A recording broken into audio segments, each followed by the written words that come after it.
Idukki വാഗമണിലെ മുട്ടക്കുന്നിൽ acre കണക്കിന് സർക്കാർ ഭൂമി കയ്യേറി ഭൂമാഫിയ.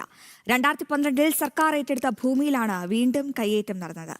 കയ്യേറ്റത്തിനെതിരെ നടപടി സ്വീകരിക്കാതെ അലംഭാവം തുടരുകയാണ് റവന്യൂ വകുപ്പ്.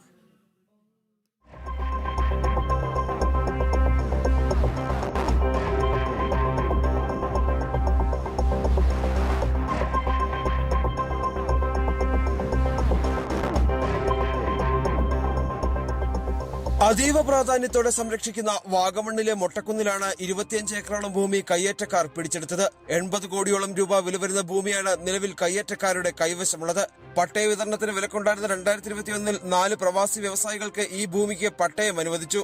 അമേരിക്കൻ പട്ടയം എന്ന പേരിലാണ് ഇത് അറിയപ്പെട്ടിരുന്നത്. മൊട്ടക്കുന്നുകൾക്ക് പട്ടയം നൽകാൻ പാടില്ലെന്ന വ്യവസ്ഥ ഉൾപ്പെടെയുള്ള നിയമങ്ങൾ ലംഘിച്ചാണ് ഉദ്യോഗസ്ഥർ അന്ന് പട്ടയം നൽകിയത്. 2012-ൽ കയ്യേറ്റം കണ്ടെത്തി 150 ഏക്കറോളം ഭൂമി റവന്യൂ വകുപ്പ് ഇവിടെ തിരിച്ചുപിടിക്കുകയും ചെയ്തു. ഇവിടെ സ്ഥാപിച്ചിരുന്ന ബോർഡ് പിഴുതുമാറ്റിയാണ് 25 ഏക്കറിൽ കയ്യേറ്റക്കാർ വീണ്ടും നിർമ്മാണ പ്രവർത്തനങ്ങൾ ആരംഭിച്ചത്.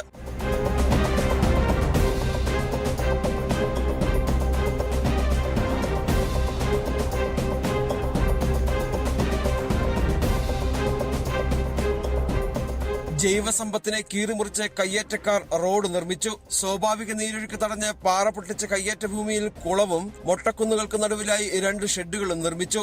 വാഗമണ്ണിലെ ഇൻഡോസിസ് പദ്ധതിക്ക് ശേഷം ഭൂമി KLD ബോർഡിനും വനം ടൂറിസം വകുപ്പുകൾക്കും കൈമാറാൻ സർക്കാർ തീരുമാനിച്ചിരുന്നു. ഭൂമി അളന്ന് അതിർത്തി തിരിക്കുന്നതിലുണ്ടായ കാലതാമസമാണ് കയ്യേറ്റക്കാർക്ക് അനുകൂല സാഹചര്യം ഒരുക്കിയത്. കയ്യേറിയ ഭൂമി റിസോർട്ട് മാഫിയയ്ക്ക് മറിച്ചു വിൽക്കാനുള്ള ശ്രമമാണ് നടന്നതെന്ന് നാട്ടുകാർ ആരോപിക്കുന്നു. മൊട്ടക്കുന്നിൽ ആഴ്ചകളായി അനധികൃത നിർമ്മാണ പ്രവർത്തനങ്ങൾ നടന്നിട്ടും ഇതൊന്നും അറിഞ്ഞില്ലെന്നാണ് റവന്യൂ വകുപ്പ് പറയുന്നത്.